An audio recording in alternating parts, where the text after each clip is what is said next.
बहुत सारे जो मेरे नए सब्सक्राइबर हैं, नए व्यूअर हैं, उनके दिमाग में एक चीज़ें चलती हैं कि ये हेयर वॉश ट्रिक आखिर होती क्या है।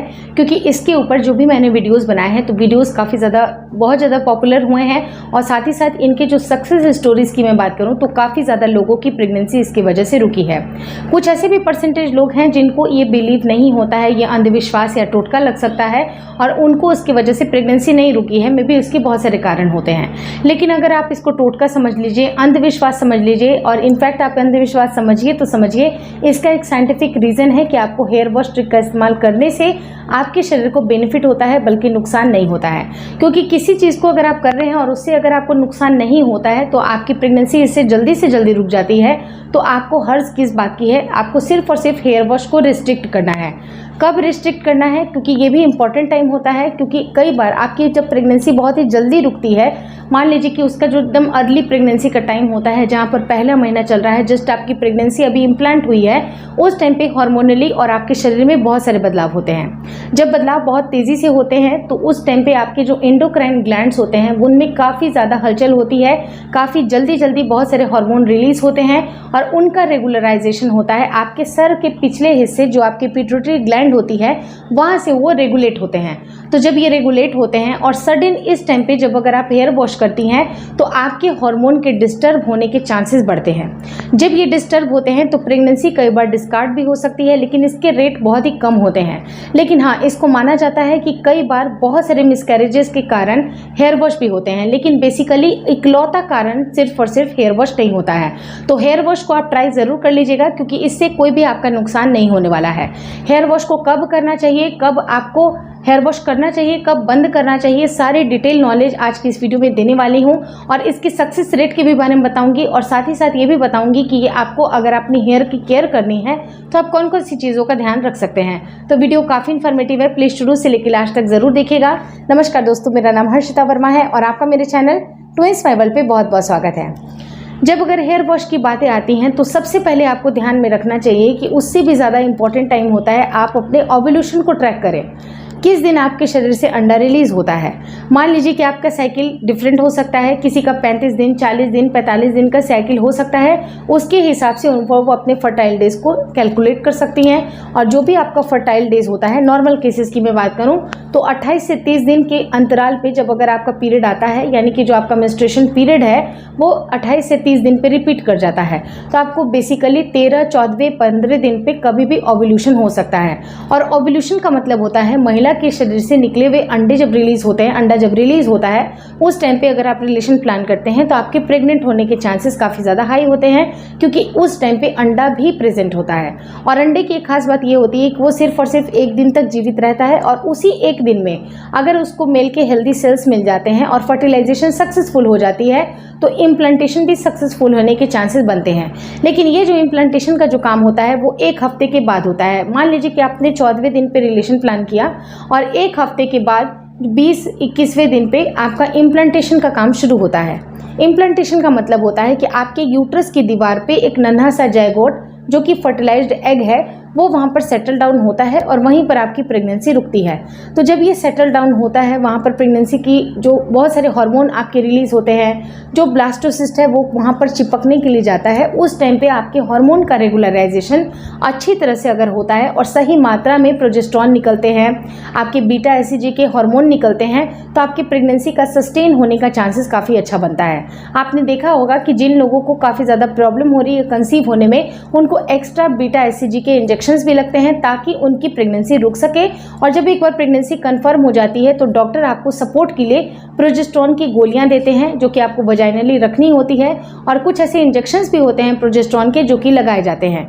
तो बेसिकली उसका यही महत्व होता है कि ये दोनों हार्मोन आपके इंटैक्ट रहें जिससे कि आपकी प्रेगनेंसी भी रुक सके। क्योंकि आपके यूट्रस में जब तक बच्चा चिपक जाता है और चिपक के वो स्टेबल नहीं हो जाता है पूरे 9 महीने के लिए, उसको वहाँ से उतनी लंबी जर्नी तय करनी होती है, तो उसका स्टेबल होना ज़रूरी होता है। और ऐसे टाइम पे जब अगर आप 20वें 21वें दिन के बाद से, जब आपका पीरियड का जिस दिन डेट है उसके 20वें दिन के बाद से आप कभी भी अगर हेयर वॉश करते हैं तो आपके हार्मोन डिस्टर्ब होने के चांसेस बनते हैं। तो ऐसे केस में ज़रूरी है कि आपके हार्मोन इंटैक्ट रहें, आपको हेयर वॉश उस टाइम से बंद कर देना है। बहुत सारे लोगों को कन्फ्यूज़न ये रहेगा कि जब अंडा रिलीज़ होता है तब आपको बंद करना चाहिए, लेकिन ऐसी भूल आपको नहीं करनी चाहिए। आपको सिर्फ और सिर्फ ये ध्यान में रखना है कि जब अगर आपका इम्प्लांटेशन होता है उसी टाइम आपको हेयर वॉश करना बंद करना है। मतलब अपने सर को आप अच्छी तरह से बिल्कुल भी वॉश ना करें। अगर आप स्नान करते हैं तो कंधे कंधे से नहा लीजिए, फेस वॉश कर लीजिए, लेकिन हेयर को अच्छी तरह से शैम्पू करना, पानी गिराना हेयर पे, इसको आप अवॉइड कर सकते हैं। गर्मियों का दिन है, मैं मानती हूँ बहुत सारी चीज़ें होती हैं, लेकिन चाहे गर्मी हो, जाड़ा हो, बरसात हो, अगर आपकी प्राइम मोटो है कि आपको प्रेगनेंसी सस्टेन करनी है तो कुछ दिन आपको थोड़ा सा टॉलरेट करने की आवश्यकता है।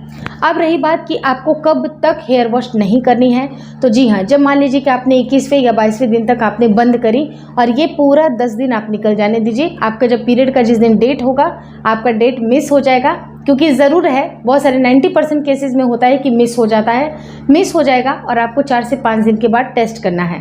जब अगर आप प्रेगनेंसी टेस्ट किट का इस्तेमाल करिएगा, वहाँ डबल लाइन अगर आप देखते हैं तो इमीडिएटली आपको डॉक्टर से कंसल्ट करनी है। सबसे पहले जो आपकी गायनेकोलॉजिस्ट हैं, जो डॉक्टर हैं, उनसे बातें कर लीजिए। वो आपको ज़रूरी मेडिकेशन देंगे, जैसे कि कैल्शियम के, फोलिक एसिड की दवाइयाँ देंगी, आयरन की, और साथ ही साथ प्रोजेस्टेरॉन की भी दवाइयाँ, या फिर उनको ज़रूरत लगेगी तो वो बीटा एससीजी के इंजेक्शंस भी लगाएंगे और आपकी प्रेगनेंसी को वो सस्टेन करने के लिए वो सारी जो भी फेवरेबल कंडीशन होगी वो सब कुछ आपको प्रिस्क्राइब करेंगे आपके मेडिसिन के रूप में।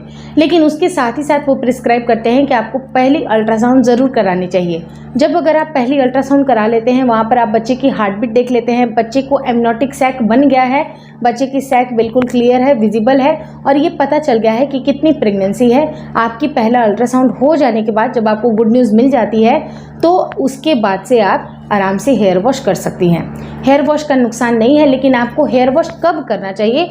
जब मान लीजिए कि आप जिस टाइम पे नहाते हैं, सुबह में 7 बजे नहाते हो, सुबह में 8 बजे नहाते हो, जो भी आपकी फिक्स्ड रूटीन है उसी रूटीन पे ही आपको हेयर वॉश करनी है।